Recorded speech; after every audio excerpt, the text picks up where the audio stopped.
మహాపరిశుద్ధుడైన మా తండ్రి, మీకు లెక్కలేని స్తుతులు స్తోత్రములు కృతజ్ఞతలు చెల్లించుస్తున్నాను తండ్రి. ఈ రాత్రి కాలం అంతా నీ బిడ్డలను కాసి కాపాడినందుకు నీకు లెక్కలేని స్తుతులు స్తోత్రం కృతజ్ఞతలు చెల్లించుస్తున్నాను.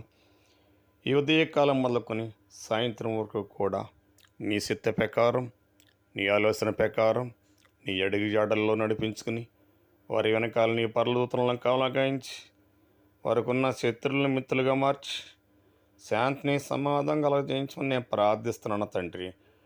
ఇది నేను ప్రార్థిస్తున్న దాన్ని పట్టు కాదు, కానీ నీ బిడ్డలు విశ్వాసముతో ఆలకిస్తున్న దానిని బట్టి ఈ కార్యం జరిపించమని ప్రార్థిస్తున్నాను తండ్రి.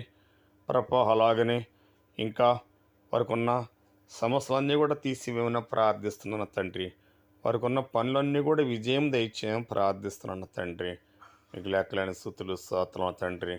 నిన్ను నమ్ముకొని నిన్ను ఆనుకున్న బిడ్డలను ఎప్పుడు తలగా నియమిస్తానని చెప్పావు గమ్మట్టుగా, అలాగనే నిన్ను నమ్ముకొని నిన్ను ఆనుకున్న ప్రతి బిడ్డను కూడా తలగా నియమించి నీ అరిచేతితో ఎత్తి పట్టుకుని జీవించమని నేను ప్రార్థిస్తున్నాను తండ్రి.